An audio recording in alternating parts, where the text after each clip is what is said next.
런던의 캔터버리 교회에 니콜라이 집사님이 있습니다. 17살 때부터 교회 사찰 집사님으로 임명이 되어서 하나님 앞에 귀하게 자기 몸을 드리고 헌신했습니다.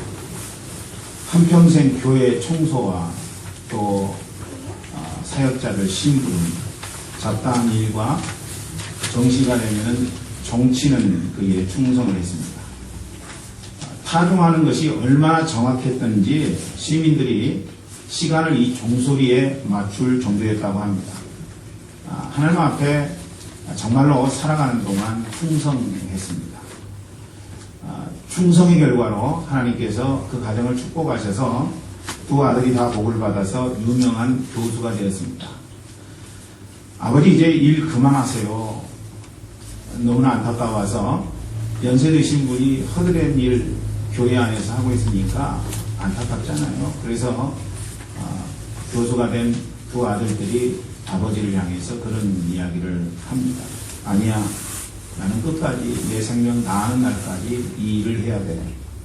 그는 76세까지 종을 치면서 교회를 사랑하고 충성을 다했습니다. 76세라는 이야기를 들으면 부정적인 사람들은 비판하죠. 참 오래도 해먹었다. 이렇게 비판을 합니다.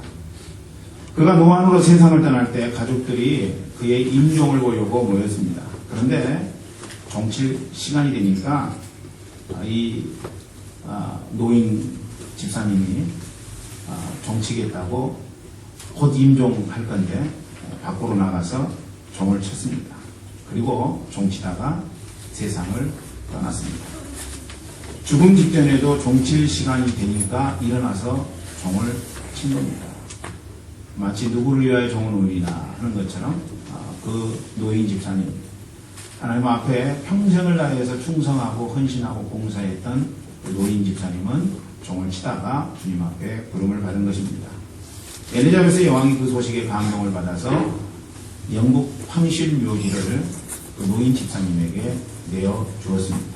그리고 그가 세상 떠난 날을 기념하여서 런던에 있는 모든 사람들이 다 쉴 수 있도록 공휴일로 제정을 했습니다. 17살 때부터 심부름하던 사람이 충성스럽게 산 삶의 결과입니다. 사랑하는 형제 자매 여러분, 오늘 우리의 인생 속에 전능하신 하나님 아버지 앞에 응답하고 그리고 그분 앞에 충성하면은 하나님께서 귀한 것으로 우리의 인생 가운데 갚아주시고 채워주시리라고 믿습니다. 여러분, 충성이라고 하는 것, 그것은 이렇게 고귀한 것입니다. 복된 것이고 삶을 가치 있게 만든다는 것이죠. 우리가 살아가고 있는 시대는 충성의 가치가 낮아진 시대입니다. 충성을 찾아보기가 쉽지 않습니다. 오히려 반항하고 비판하는 이들이 높이 평가받는 분위기가 많이 있어요. 여러분, 보통 세상 사람 살아가는 사회만 그런 것이 아니라 교회 안에도 그렇다는 것입니다. 그런데 반항과 비판에 대해서 우리가 알아야 될 것 하나가 있습니다. 그건 뭐냐면요, 반항과 비판이라고 하는 것, 그것은 수술할 때 쓰는 메스와 같은 것이라는 이야기입니다. 메스는 마지막 아닙니까? 뱃속에 문제가 있다. 그런데 그걸 제거하지 아니하면은 살아갈 수 없다. 그럴 때 여러분, 메스를 베어야 되는 건 아니라는 거죠. 우리의 얼굴에 여드름이 났을 때 메스를 대는 것은 그건 아주 멍청하고 어리석은 일일 것입니다. 종기가 났는데 메스를 대는 사람은 그건 어리석은 판단을 한 것이라고 우리는 생각을 합니다. 그러니까 우리의 몸에 메스를 대는 것은 마지막에 하는 거예요. 도저히 칼을 대지 아니하면 안 될 상황, 그런 상황 속에서 메스를 대는 것이라고 하는 것입니다. 그런데 우리 시대는 너무나 수술용 칼이 난무하는 시대에 우리가 살아가고 있다는 것입니다. 비판, 판단 이런 것들이 오늘 우리의 삶의 현 주소라면은 충성하는 것도 오히려 판단받을 수가 있고 하나님 앞에 성실하게 응답하는 것도 비판의 대상이 될 수 있다는 것입니다. 현 시대에 그보다 더 중요한 가치는요, 충성이에요. 우리가 판단하고 정죄하고 비판하는 그것보다 더 소중한 것, 그것은 충성이라고 하는 것입니다. 여러분 충성하십니까? 충성이라고 하는 단어를 여러분의 삶 가운데 대입시킬 때 혹 여러분은 충성이라고 하는 단어가 내 삶에 대입되므로 부끄럽다라는 그런 생각을 갖고 계시지는 않는지요. 여러분 적어도 우리가 충성이라고 하는 단어를 사용할 때는 조폭의 충성보다는 더 나아야죠. 조폭들은 자기의 생명 내걸면서 보수에게 충성하잖아요. 적에게 명령이라면은 그게 어떤 명령이든 그 명령 앞에 충성하고 순종하고 따른다는 것입니다. 자기의 생명을 다해서 그렇다는 것이죠.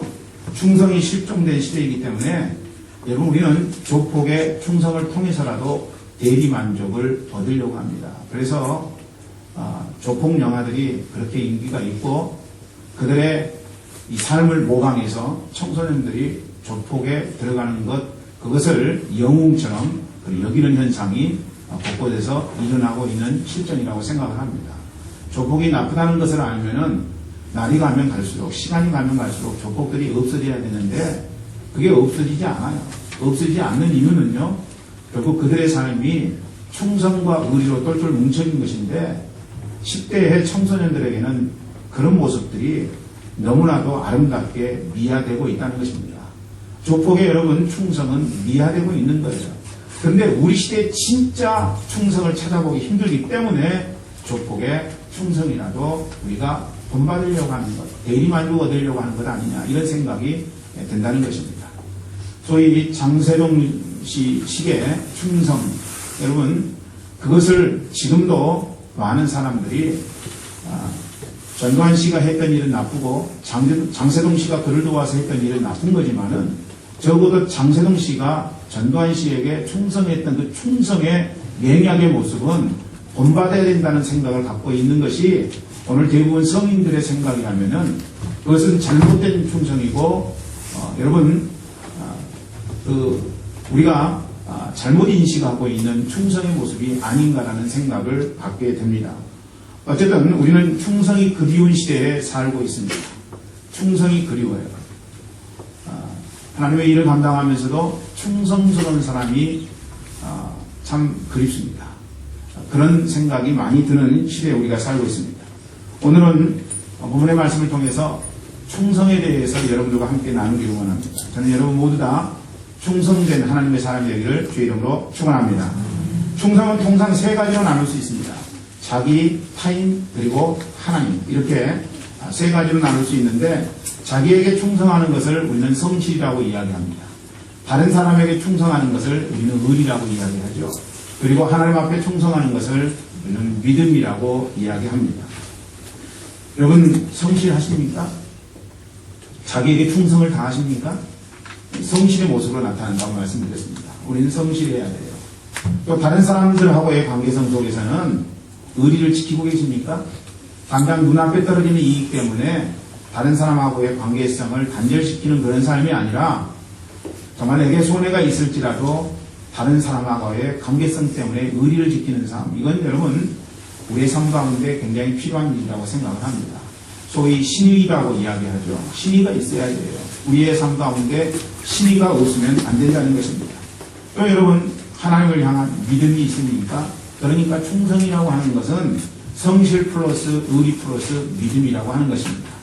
모세는 이 충성심이 많았던 사람이었습니다. 그래서 궁에 있을 때는 궁에 있는 위치에서 최선을 다했던 사람이라고요.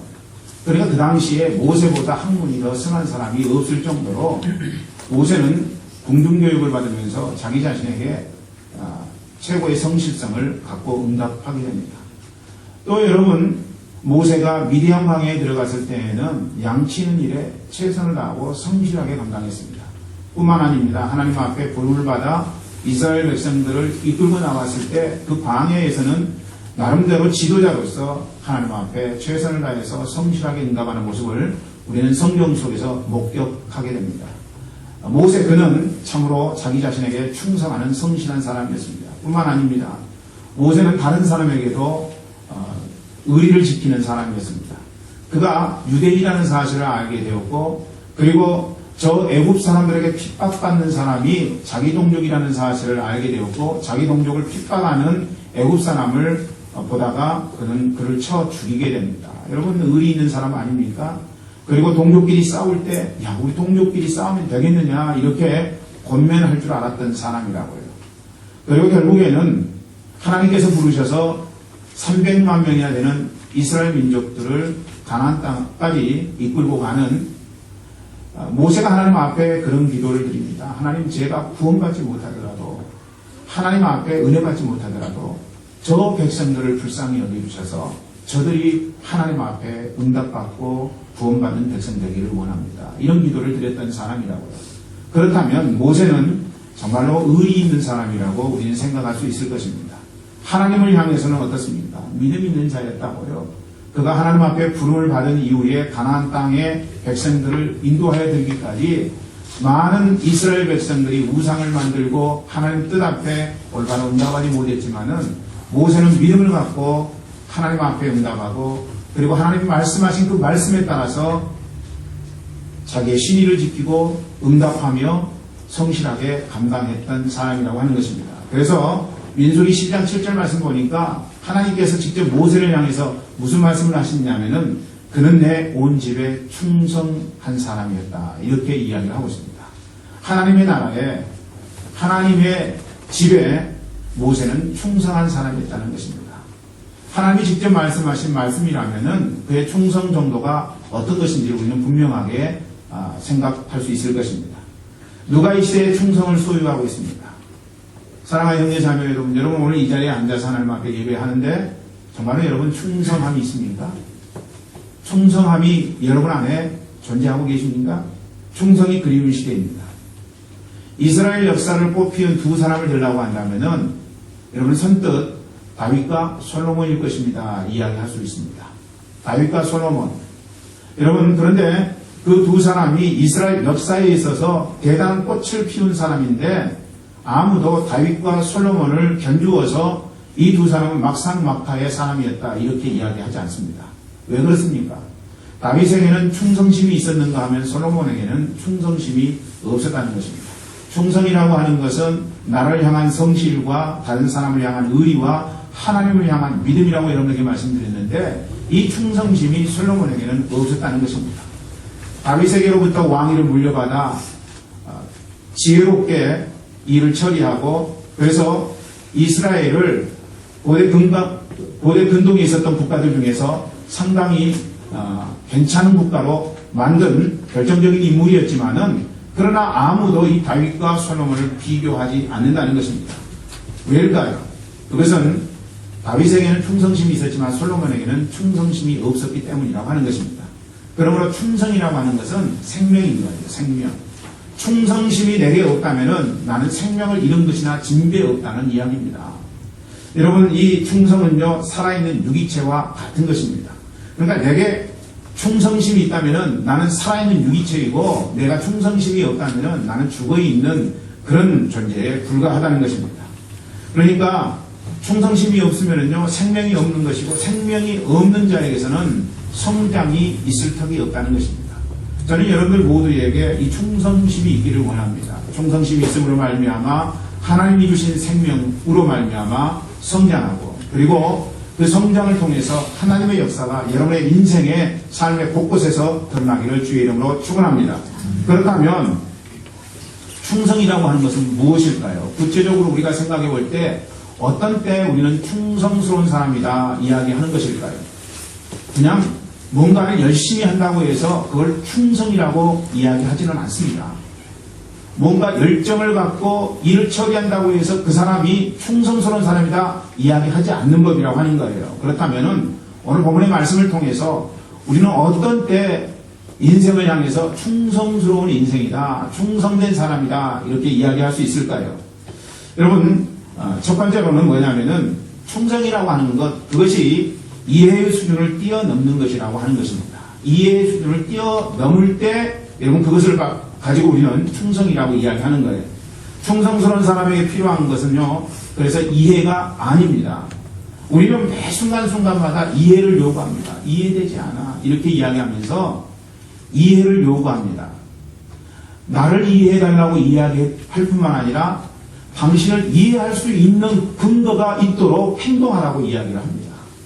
이해가 되지 아니하면 응답할 수도 없고 이해가 되지 아니하면은 우리는 마음을 줄 여력도 존재하지 않는다는 것입니다. 왜 충성하지 못합니까? 이해가 되지 않기 때문이라고 이야기합니다. 충성하게 만들려면은 이해가 되도록 해야 되지 않겠느냐 이야기를 합니다. 그런데 진짜 충성스러운 사람은 이해를 해야만 행하는 사람이 아니라고 하는 것입니다. 충성이라는 것은 내가 다 이해하지 못해도 그 자리를 지키는 것, 자기 자리를 지킬 때 그 사람을 향해서 우리는 충성스러운 사람이라고 하는 것입니다. 보수가 잘 못할 때 여러분 나는 이해할 수 없어 그 조직을 따라할 수 있지만은 충성스러운 사람은 보수가 이해되지 않아도 보수를 위해서 헌신하는 것이죠. 그걸 바로 우리는 충성스러운 사람이라고 이야기하는 것입니다. 이 시대는요, 투쟁의 시대입니다. 민의의 폭발 시대입니다. 그래서 이제 우리 한국에는 지금 한국노총과 민주노총 두 양대 노총이 지금 파업을 결행했죠. 공공노조인 철도 노조가 파업을 했습니다. 여러분 자기들의 집단 이기적인 것을 위해서 그런 공공노조가 파업을 하게 되면은 불편을 당하는 것은 결국 시민들이죠. 소시민들이 고통을 당하는 것이고 어려움을 당하는 것입니다. 그런데 그런 것 아랑곳하지 아니하고 자기들의 이익을 위해서 공공노조가 파업을 한다는 것은 뭔가 우리 시대가 잘못돼도 한참 잘못되지 않았는가 이런 생각을 가져봅니다. 어쨌든 민의의 폭발 시대에 살고 있어요. 그래서 우리는 주로 비판하는 쪽에 우리의 귀를 기울인다는 것입니다. 그리고 사람들은 이해되지 아니하면은 따르지 아니하고 자기가 알아야만 따를 수 있다고 이야기를 합니다. 그런데 오늘 본문의 2절은 이렇게 말씀하고 있습니다. 2절 말씀 한번 같이 읽어볼까요? 2절 말씀입니다. 시작. 그리고 맡은 자들에게 구할 것은 충성이라. 맡은 자라는 어의 의미는 뭐냐면은 배 밑에서 노 젓는 사람이라고 하는 의미가 담겨져 있습니다. 여러분 배너를 혹시 보신 분은 기억하시겠습니다만은 배너가 배 밑창에서 노를 젓는 양발이 철창에 묶여져서 노를 젓는 모습을 우리는 배너를 통해서 목격하게 됩니다. 그런데 그 당시에 배너는 노예였다고 하는 거죠. 노예. 배너가 왜 노를 젓어야 되는가? 노를 젓게 되면은 이 배가 어디로 가는가 알지 못했어요. 알지 못했는데 노예였기 때문에 어쩔 수 없이 노를 젓는 것입니다. 그러니까 노 젓는 사람은 노예이고 그리고 노예가 알아야지 그리고 이해해야만이 노를 젓습니까? 그렇지 않다는 것이죠. 뭔가 전혀 알지 못하고 명령이 떨어지면은 노를 젓어야 되는 것이 노예의 인생이라고 하는 것입니다. 노 젓는 사람이 여러분 모든 것을 다 알 필요는 없어요. 다 이해되지 않습니다. 다 몰라요, 여러분. 그렇지만은 명령이 주어지면은 감당하는 거예요. 그런데 오늘 성경은 바울을 통해서 말씀이 기록되었습니다만은 오늘 우리는 맡은 자인데 맡은 자인 우리는 노예와 같다는 것입니다. 성경의 말씀이에요. 원어의 의미가 노예와 같이 하나님이 말씀하시면 하나님이 강권하시면 그 말씀하심 앞에 응답하고 순종하는 것 그것이 맡은 자에게 당연히 있어야 될 삶의 목표가 되어야 된다는 것입니다. 단순히 선장의 말을 잘 따르면 되는 거예요. 내가 어느 목적지로 가야 될 것인지 그건 몰라도 된다는 것입니다. 여러분 하나님의 높은 뜻을 모르면은 안 따르시겠습니까? 몰라도 우리는 따라야 된다는 것입니다. 성경을 통해서 하나님의 말씀이 우리에게 가르쳐주고 있는 대로 그리고 보여주고 있는 대로 우리는 그 하나님의 말씀 앞에 순종하고 따라야 된다는 것입니다. 하나님의 뜻, 그 성경은 오늘 우리에게 어떤 말씀들을 하고 있습니까? 쉬지 말고 기도하라고 이야기하고 있습니다. 하나님의 명령이죠. 명령으로 주어진 말씀입니다. 쉬지 말고 기도하라는 거예요. 그것은 여러분 꾸준히 기도의 자리를 지키라고 하는 말씀입니다. 어떤 상황, 어떤 환경 속에서도 내가 기도하기를 싫은 죄를 범치 말라고 하는 주님의 말씀입니다. 그렇기 때문에 우리는 그 주님의 말씀에 따라서 쉬지 아니하고 기도하는 거예요. 호흡하는 거예요. 여러분 기도는 호흡이라고 했는데 호흡은 규칙적으로 이루어져야 된다는 것입니다. 그러므로 오늘 우리가 쉬지 말고 기도하라고 하는 것은 규칙적으로 늘 기도하라고 하는 것을 우리에게 이야기하고 있는 것입니다. 한두 번 기도해보고 기도의 효능이 나타나지 않으니까 기도를 나는 이해할 수 없다. 기도를 나는 알지 못하기 때문에 기도할 수 없다. 이렇게 이야기하는 것은 잘못된 사고라는 것입니다. 기도라고 하는 것, 그것은 이해 수준이 아니라고 하는 거예요. 말씀 따라 기도하는 것입니다. 하나님 기도하라고 했으니까 기도하는 거예요. 응답이 내 삶 가운데 나타나지 않았지만은 하나님이 기도하라고 하니까 기도하는 것입니다. 다 이해되지 않아도 기도하라고 하니까 기도하는 것입니다. 이때 여러분 나오는 것이 바로 충성이라고 하는 거예요. 충성이라고 하는 것입니다. 내가 기도에 대해서 잘 알지 못하지만 기도하라고 말씀하셨으니까, 내 인생의 주인 되시는 하나님 아버지께서 기도하라고 말씀하셨으니까 어찌하든지 규칙적인 기도를 주님 앞에 드리는 것입니다. 우리가 발작적인 기도를 하면은, 그러니까 늘 기도 안 하다가 어찌다 한 번씩 기도를 하게 되면은 우리 안에 있는 나쁜 것들이 그대로 잠복해 있습니다. 마치 운동을 할 때 어쩌다가 운동하면은 몸이 좋아지기는커녕 몸이 더 나빠지는 것처럼 기도도 마찬가지라고 하는 거예요. 늘 규칙적으로 하나님 앞에 기도하는 삶을 살아야 되는데 어쩌다가 한번 마음 잡고 기도하게 되면은 우리 안에 있는 나쁜 것들이 그대로 잠복해 있게 된다는 것입니다. 그러니까 몸만 지치게 되는 것이고, 기도하면서 뭐라고 이야기합니까? 기도하는 것은 너무 힘들어서 나는 더 이상 기도 못하겠다. 여러분, 기도를 힘들다고 생각한다는 것입니다. 그러니까 1년에 한두 번 밤새 기도한 후에 그런 사람들은 기도 안식년에 들어가는 거예요. 한 번 어쩌다가 기도해놓고 기도 진짜 힘들어 이러면서 1년 동안 기도를 쉰다는 것입니다. 그러다가 또 어쩌다가 기도 한 번 하고 기도는 정말 어려운 거야. 그러면서 여러분 한 번 기도하고 기도 안식년 1년 받는다는 거죠. 그런 삶을 살면은 영원히 기도에 대해서 이해할 수가 없게 되는 것이고, 영원히 하나님 앞에 자기 자리를 지키지 못하는 거예요. 기도의 자리를 지키지 못하는 거예요. 충성의 삶을 살 수 없게 된다는 것입니다. 그러니까 이런 기도 습관은 문제가 있는 거예요. 여러분, 그렇게 해서는 결코 기도의 비밀을 10년 가도 20년 가도 늙어 죽을 때까지 기도의 비밀을 체험할 수가 없게 된다는 것입니다. 살아있는 신앙을 갖기 위해서는 우리가 주님 말씀대로 규칙적인 기도를 해야 돼요. 그렇게 하지 않으면 우리가 살 길이 없다는 사실을 인식하는 것입니다. 예수님 보세요. 여러분, 예수님은 하나님 아니십니까? 그런데 그분이 뭐가 부족해서 새벽 오히려 미명의 한적한 곳으로 가셔서 하나님 앞에 기도하는 습관을 가지셨을까요? 그분은 전지전능하신 분이십니다. 무소부재하신 분이시고 통치자이십니다. 스스로 존재하는 자라고 말씀하셨어요. 스스로 존재하시는 분, 어떤 원인에 의해서 이 땅에 존재하게 된 그분이 아니라 처음부터 스스로 존재했던 분이시기 때문에 이 세상의 모든 것들은 그분을 통해서 만들어진 것이라고요. 그런데 그런 하나님께서 새벽 오히려 미명의 한적한 곳으로 가셔서 기도하셨다. 이건 뭘 의미하는 것일까요? 그것은 우리에게 샘플을 보여주시는 것이고, 이 땅에 사는 동안 우리가 기도하지 아니하면 하나님 아버지의 뜻을 알 수가 없고, 하나님 아버지의 뜻을 알 수가 없다면 우리는 충성된 그런 하나님의 사람이 될 수 없다는 것을 주님이 보여주시기를 원했다는 것입니다. 여러분, 구약 성경에 보면 다니엘은 하루에 3번 창을 열고 예루살렘 쪽을 향해서 주님 앞에 기도했다, 이렇게 성경이 기록하고 있습니다. 다니엘서에 보면 그렇게 이야기하고 있어요. 주님 앞에 크게 주여 3번을 외치면서 기도하잖아요. 주여 들으소서, 주여 응답하소서, 주여 고치소서. 여러분, 그렇게 전능하신 하나님 아버지 앞에 기도하면서 하나님의 능력과 권세가 삶 가운데 나타나기를 간절히 구했다면, 여러분, 우리가 다니엘보다 더 나은 사람이 아니라고요. 당연히 우리의 인생은 3번 이상 정기적으로 하나님 앞에 기도하는 삶을 살아야 되는 것 아니냐는 것이죠. 왜 기도해야 합니까? 기도가 이해되지 않아도 기도해야 된다는 것이죠. 그건 명령이기 때문에 그렇습니다. 명령이니까 기도하는 거예요. 빌 하이빌스 목사님이 이런 이야기를 했습니다. 책도 나왔는데 너무 바빠서 기도합니다. 너무 바빠서 기도합니다. Too busy to pray. 이렇게 이야기했다고요. 그런데 여러분, 세상 사람들은 뭐라고 이야기합니까? 너무 바빠서 기도 못합니다. 이렇게 이야기하는 것 아니에요?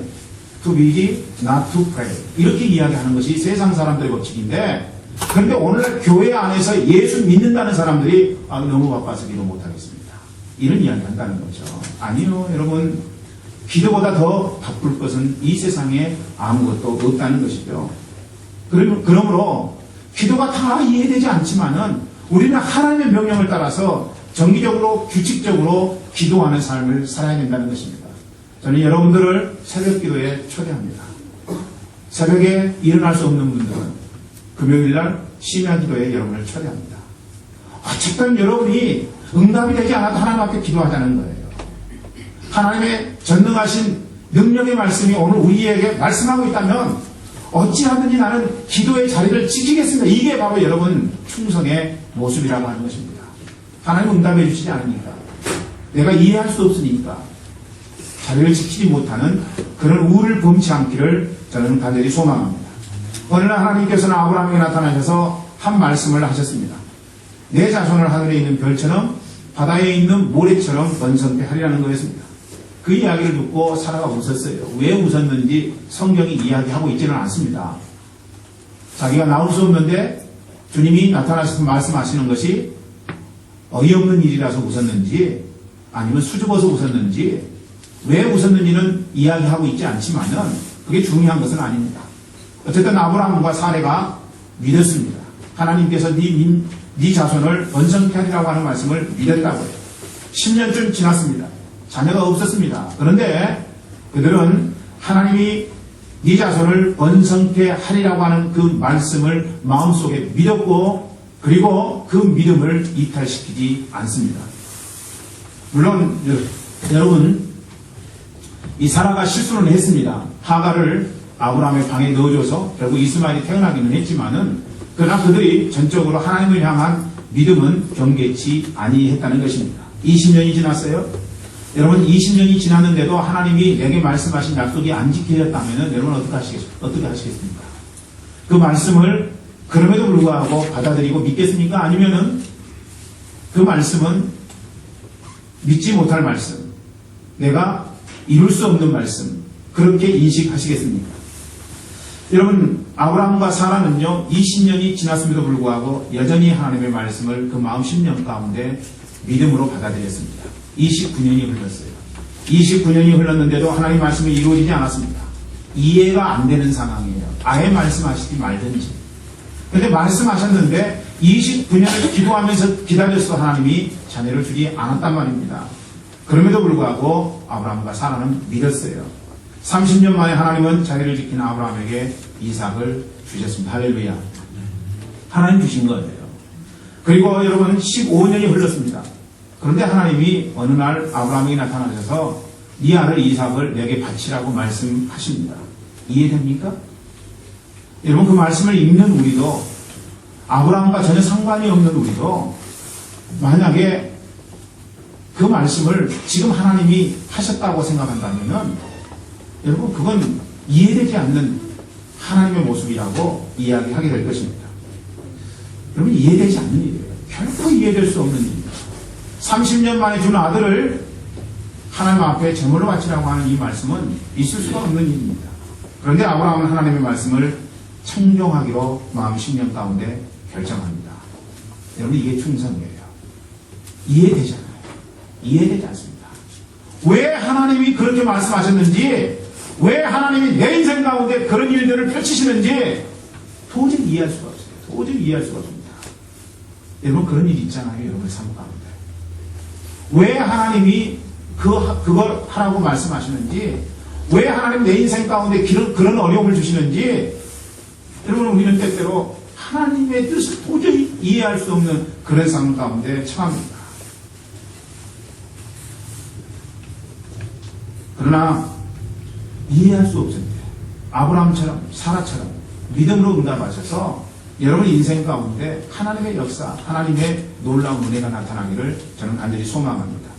이에 대해서 믿는 것은 여러분 세상 사람들 다 하는 일이에요. 그렇지 않습니까? 이해되어서 바라보는 것, 이해되어서 느끼는 것, 이해되어서 행동하는 것, 이건 세상 사람들도 다 할 수 있는 일이라는 것이죠. 그런데 우리는 세상 사람들의 수준에 머무르면 안 된다는 것입니다.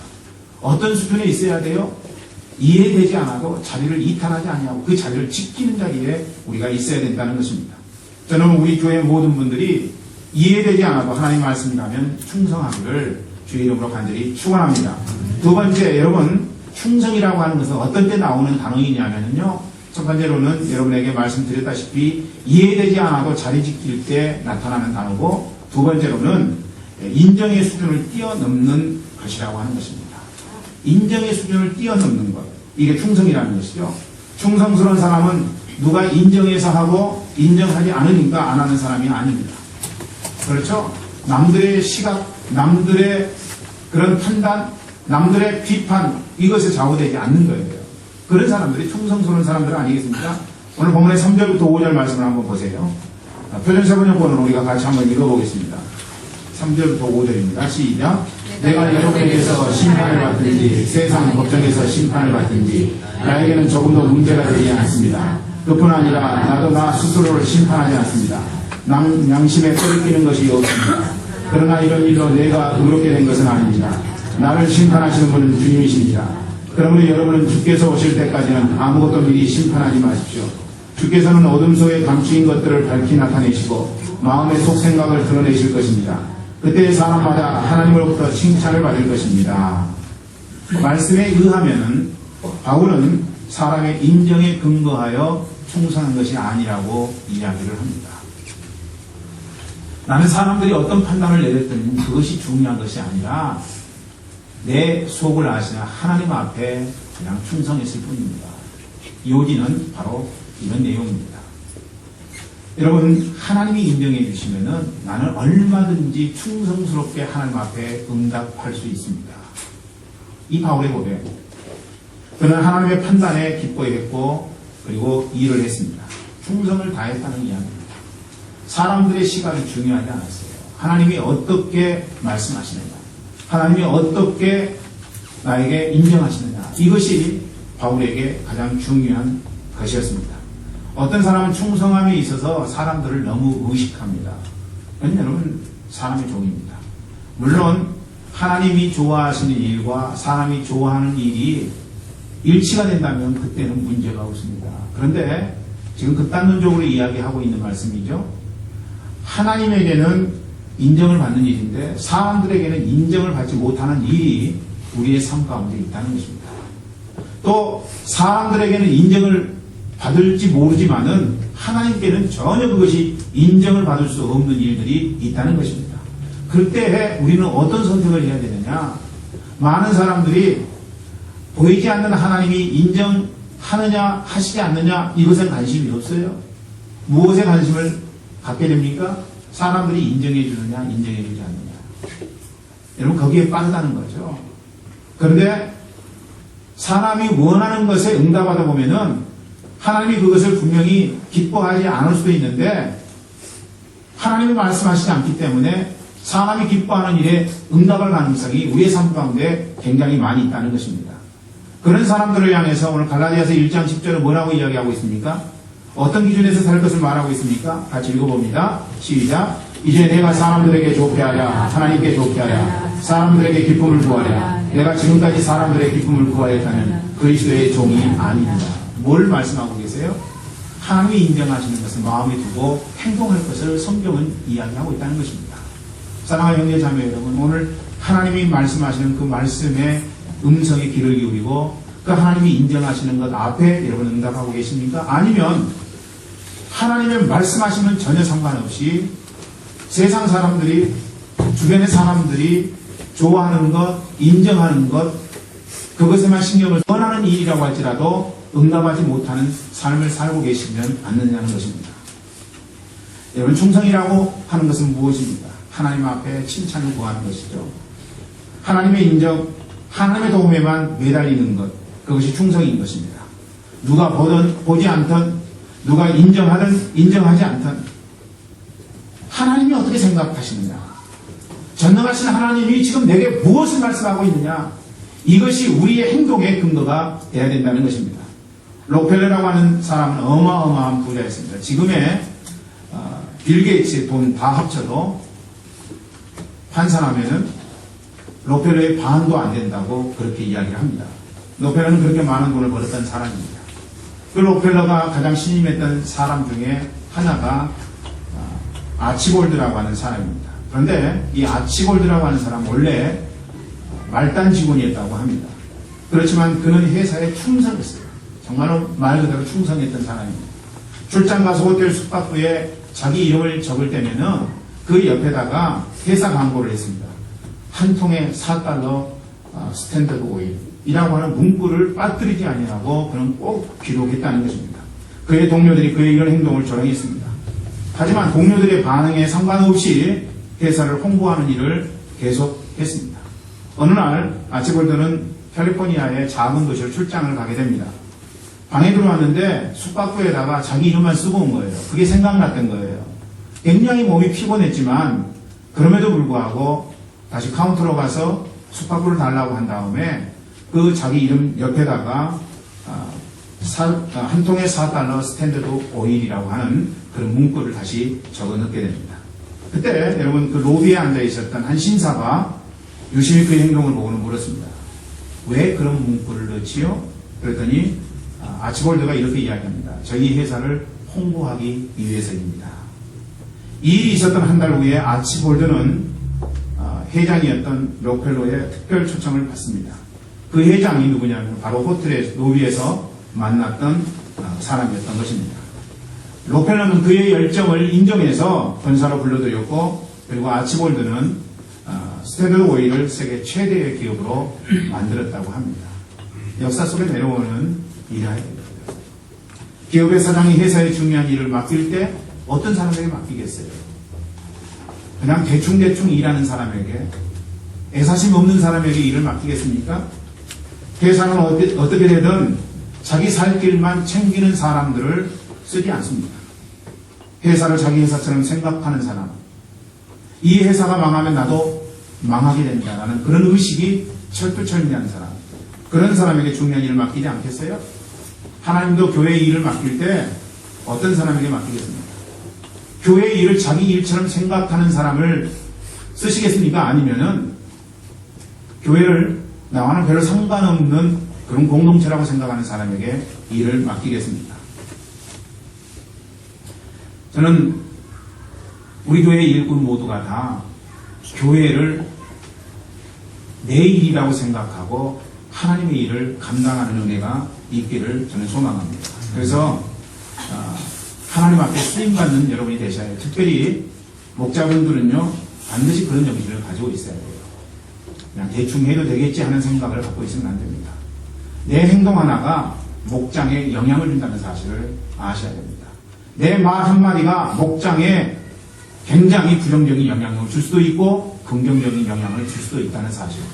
여러분 그것을 아시고 정말로 하나님이 맡기신 그 일을 내 일처럼 여기셔서 하나님 앞에 충성스럽다고 인정받는 여러분의 삶이 되기를 주의 이름으로 간절히 축원합니다.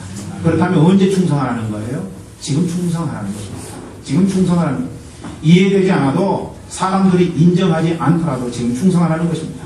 먼 훗날의 이야기가 아니라 지금 하나님이 나를 필요로 할 때 그 필요로 하는 하나님 앞에 응답하라는 것입니다. 충성하라는 거예요.